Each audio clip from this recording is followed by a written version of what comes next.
Bonjour. Bonjour tout le monde. Merci d'être ici en ce vendredi matin, dernière journée avant la fin de semaine. Donc aujourd'hui, on est ici pour dévoiler le programme d'activité du colloque en agriculture et en agroalimentaire. Donc merci de venir découvrir cela avec nous ce matin. J'inviterai déjà M. Marc Beaulieu, le directeur de la programmation du Congrès mondial acadien, à venir nous dire un petit mot de la part de l'organisation.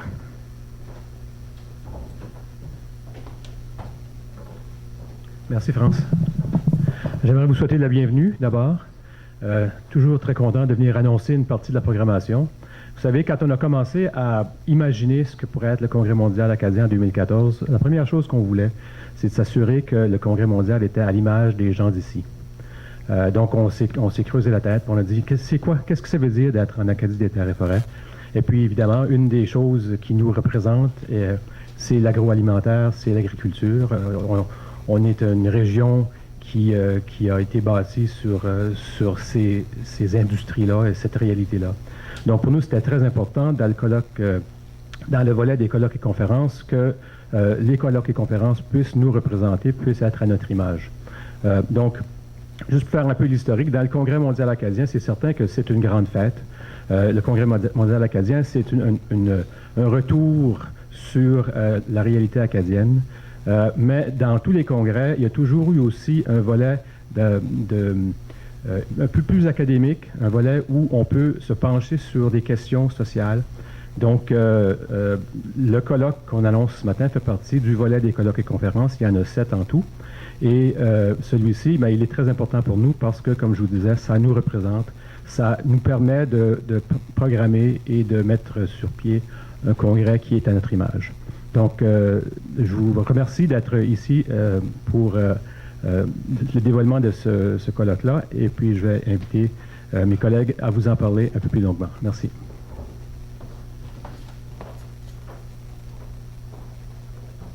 Merci, Marc. J'inviterai maintenant Mme Sylvie Leblanc, directrice en recherche et innovation sociale du Collège communautaire du Nouveau-Brunswick, à venir nous dévoiler justement le programme d'activité du colloque.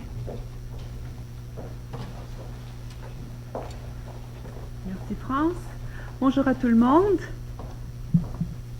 Alors, j'ai le grand plaisir de vous présenter la programmation de notre colloque en agriculture et agroalimentaire intitulé « De la terre à la table en passant par l'innovation », qui aura lieu le 17 et 18 août à Grand-Sault, au centre EP Sénéchal. Et c'est organisé par le CCNB et notre commanditaire est le McCain. Notre événement portera sur l'agriculture durable, les techniques innovatrices en agroalimentaire et la valorisation de produits et de sous-produits agricoles. Nous traiterons de ces sujets actuels qui se vivent chez les agriculteurs de notre région. Et avec les conférenciers et chercheurs, les participants auront la chance d'en apprendre davantage sur les dernières découvertes et réussites dans le domaine. Nos grands objectifs sont de sensibiliser la population aux pratiques durables en agriculture, d'identifier les défis reliés à l'agriculture durable, de démontrer l'importance du rôle de la recherche appliquée et de la valeur ajoutée aux sous-produits et aux produits d'agriculture dans le développement économique de nos régions, favoriser une plus grande visibilité des avancements en agriculture et en biotechnologie, et de s'inspirer des modèles internationaux adaptables à nos réalités. Notre colloque sera constitué de 2 volets. Le premier volet, ce seront les matinées du dimanche et du lundi, où nous aurons les conférences. Et c'est avec joie que je vais vous présenter nos invités. Alors, nous recevrons M. Jacques Laforge, propriétaire des fermes Laforge. Il nous parlera de biométhanisation de la biomasse pour accroître la rentabilité de l'industrie laitière. Par la suite, nous recevrons M. Ghislain Pelletier, vice-président corporatif aux affaires agricoles chez McCain. Son sujet portera sur la production de pommes de terre au niveau mondial et sur les projets de protection des sols et la revitalisation pour assurer la pérennité. M. Jean-Louis Daigle, ingénieur agronome, nous présentera une conférence sur l'expérience du Nouveau-Brunswick en conservation des sols et de l'eau. Nous recevrons aussi M. Thomas Soucy, président-directeur général du groupe Wesco. Sa présentation portera sur un modèle de développement durable de la volaille en passant par l'agrovalorisation.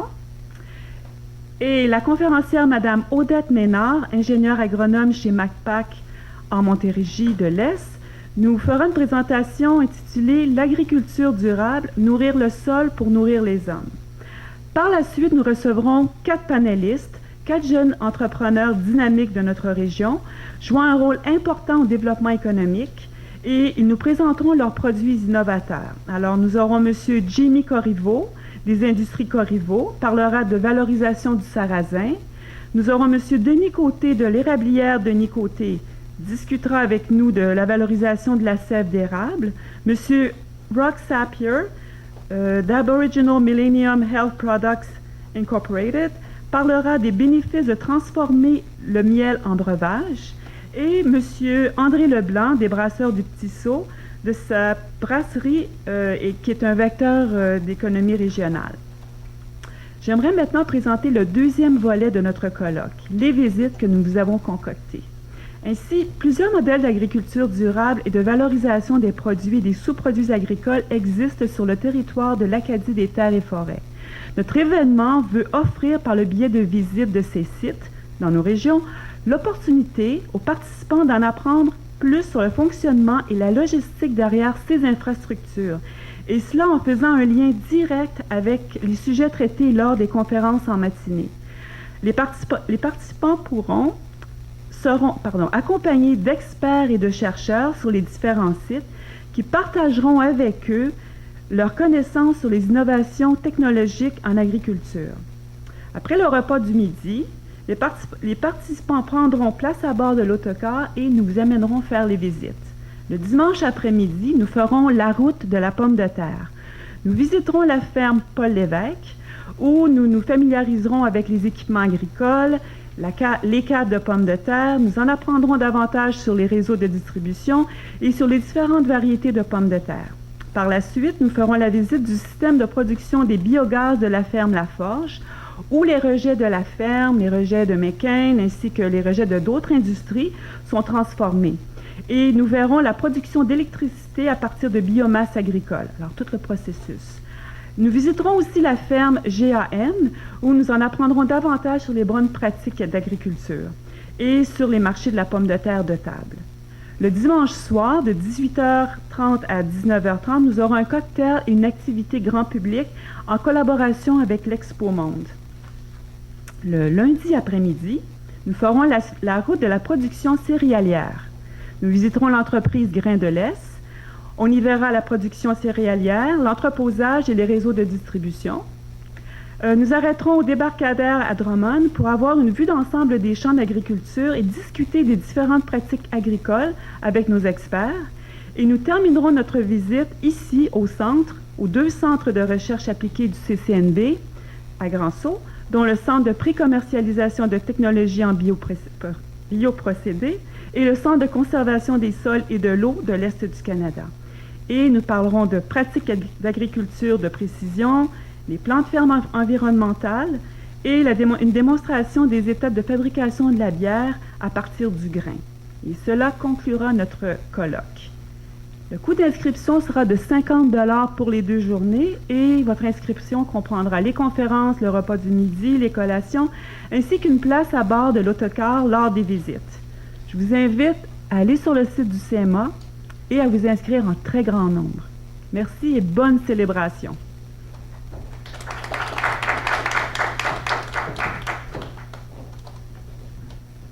Merci beaucoup, Sylvie. Donc, encore une activité à inscrire à votre calendrier pour les nombreuses activités lors du Congrès mondial acadien. J'inviterai maintenant M. Michael Dubil. J'oublie toujours ton titre, excuse-moi, je sais que c'est le coordinateur des colloques conférences, mais aussi adjoint à la direction générale, à venir nous dire le mot de la fin. Bonjour tout le monde. Donc, comme vous pouvez voir, j'ai plusieurs titres et ça peut venir un peu mêlant. Donc, moi, il me fait très grand plaisir d'être ici avec vous ce matin pour réitérer tout le volet colloques et conférences qui est vraiment très important pendant le Congrès mondial acadien 2014. Comme Marc l'a dit, le CMA, c'est une grande fête, plusieurs célébrations, rencontres de famille, mais il y a vraiment aussi un côté plus académique, plus recherché. mais qui se veut quand même ouvert au grand public, curieux de tous les coins de l'Acadie des Terres et Forêts, même à l'extérieur. Ce qui est bien aussi avec le volet colloques et conférences, c'est que ça met vraiment en lumière tous les experts de notre région qui travaillent dans ces 7 colloques-conférences-là, faire en sorte d'avoir des programmations dynamiques, des programmations actuelles. Et comme on le voit en agriculture, l'agriculture, c'est beaucoup plus que planter une graine. Il y a de la science, il y a de l'économie, il y a l'agroalimentaire, la transformation de tout ce qu'on peut planter, de tout ce qu'on peut récolter. Donc, je crois que ce colloque-là fait vraiment bien l'état des choses et qu'il est très actuel et qui met en valeur aussi toutes les innombrables ressources agricoles et agroalimentaires qu'on a dans la région. Je veux aussi vous rappeler qu'on en a 7.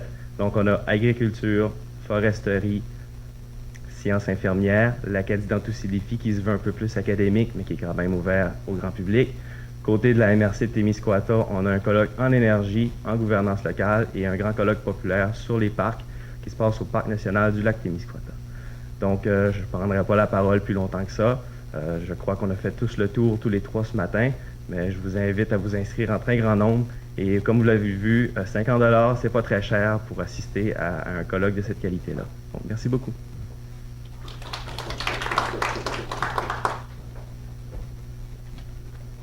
Donc, merci, Michael. On vous rappelle les dates du colloque le 17 et 18 août ici à Grand-Sault.